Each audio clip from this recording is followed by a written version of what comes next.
Okay, fourth grade, we are going to make your clay foods today. I know I have done a demonstration last time. I think I made the corn dog.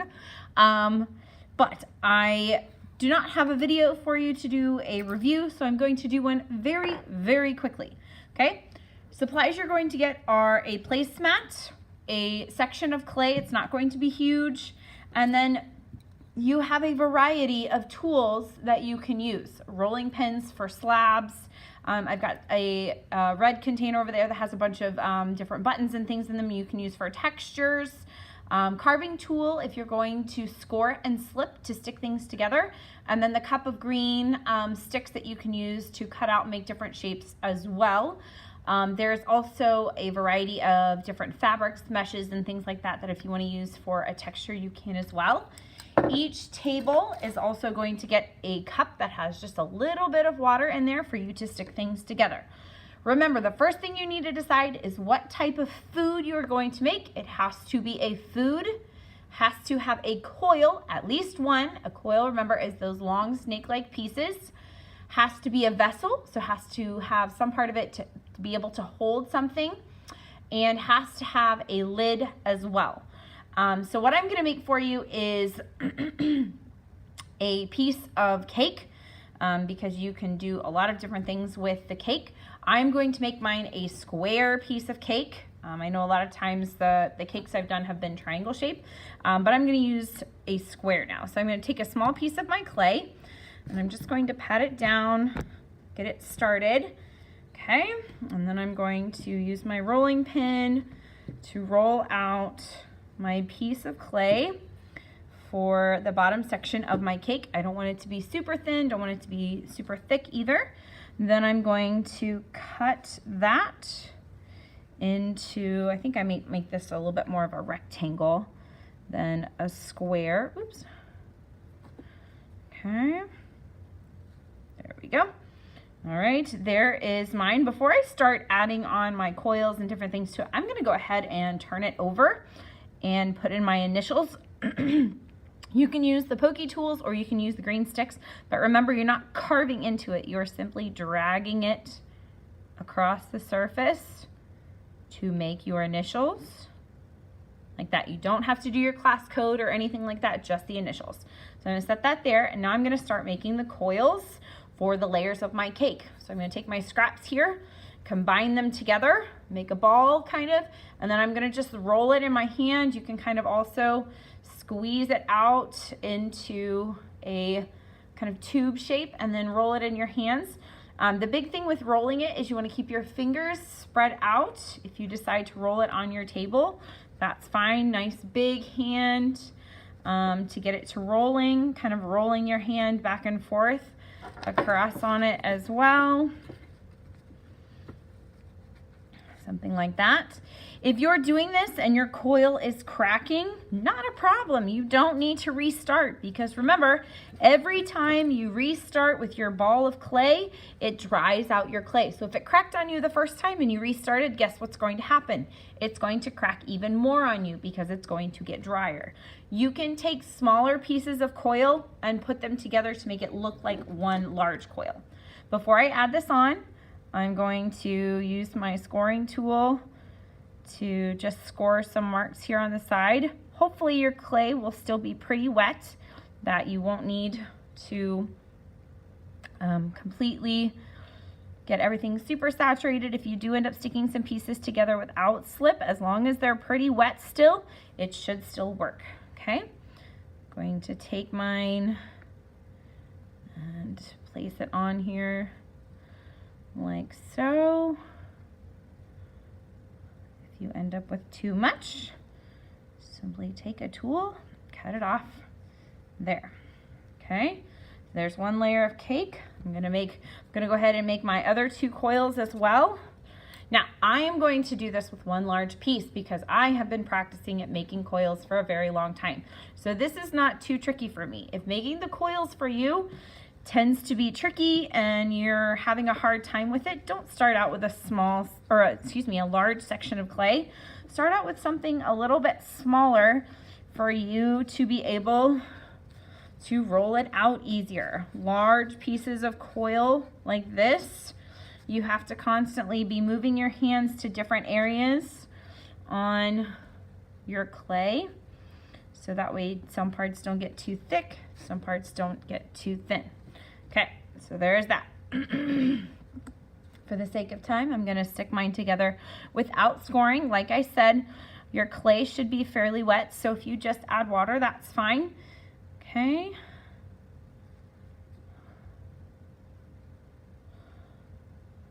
If you're making something that is going to gradually get smaller as it goes up, say for instance, the base of a cupcake or the frosting on your cupcake or something like that, you're going to continually move it around in that circle shape that you need for it.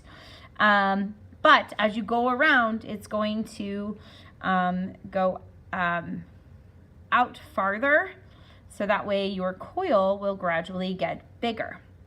Okay, I'm gonna do 3 layers for my cake here.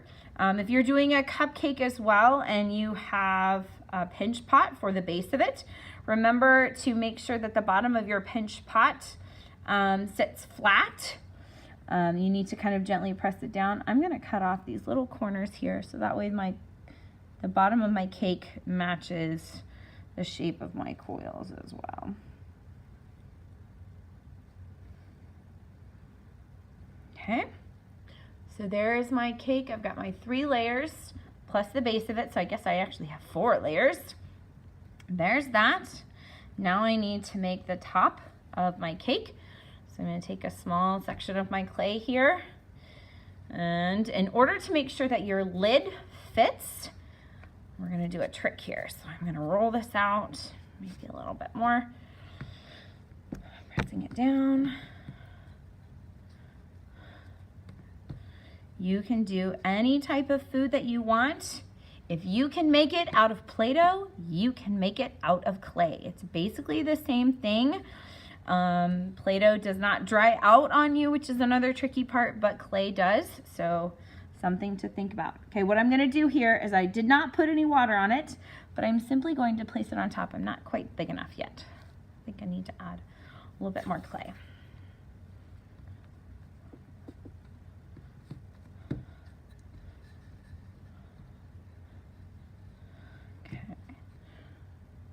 All right, there is that. So what I'm going to do is I'm going to take this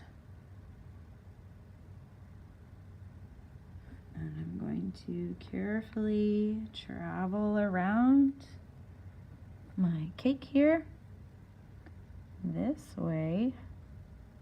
I hope I'm doing that right. Can't really see. This way it will match my, oh, I did cut it in my coil. Oops. I'm gonna stick it back together. He'll be all right. Okay. My lid should hopefully match my cake here. I'm bummed I cut into him, but like I said, clay can be forgiving too. So I can just stick it back together. Problem solved. All right.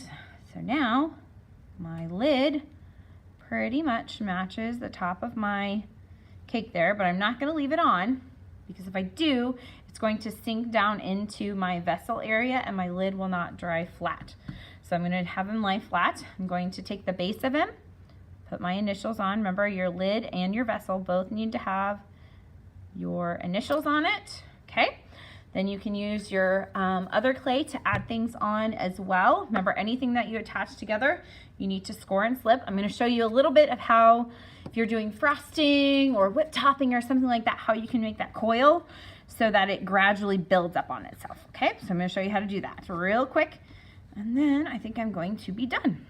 Okay, so I'm going to take here and I'm going to start at the center. If it cracks on you because it's starting to dry out, not a problem. Okay, going to get it to go around. And as I go around, notice that I've lifted it off and I'm now having it circle around, but I'm not going right next to it. It's actually going over the top of the one on the bottom. So something kind of like that. Okay, once I've got it done, I'm going to gently push down. It's going to help push those pieces together. And I'm even going to smooth out my end here. Okay, there is my whipped topping. Okay, so I'm gonna add that on, put some water there.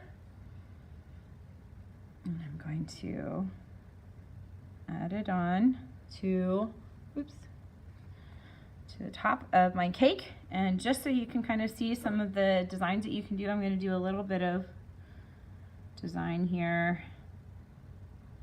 with my button here, just to give it a little bit of a texture. You don't have to add texture. Kind of wishing I had done this before I put my frosting on, but that's okay. You don't need to press super hard. Okay, but I did end up with a bit of a texture on there. Okay, so now that I'm done, I'm going to make sure my initials on the bottom of both pieces, and I'm going to go over and put them on the shelf over there. I'm going to make sure that I put them next to each other, but I don't want to put my lid on top. If I put my lid on top, it's going to curl out as it does that. If you've made something flat like this, when you put it over on the shelf, I have my bags of rice. Now when you put it over on the shelf, take a bag of rice and just lay it over the top. You could almost lay it on top of it like this. It will help keep it flat when it dries. And it's just got rice in it, so it will still allow air to get to this so it can dry. Okay? Good luck. You have every ability to make these foods. You can do this. Mrs. Barnard is there to help you. You can do this. Remember, if you can make it out of clay, you can make it out of Play-Doh. She can help you with this, but you have every ability to make coils. You're just making snake shapes. You can roll them out flat, all of those things. I cannot wait to see what kinds of foods that you make. 2 quick reminders: if you have extra clay left over and extra time, you may use this clay to make something else for your with your clay. You could also roll this out flat and use it as a plate to put your dessert onto. That would be really fun as well. I had a student the other day that had a lot of extra time. She actually made some silverware to go with hers, with her dessert. So you can do that as well. They do not have to be a dessert. They can be any kind of food. Remember the 4 requirements: has to be a food, has to use coils, has to be a vessel, so it has to hold something, and has to have a lid. If you do those 4 things, you are going to be fine. Good luck, and I will see you when I come back.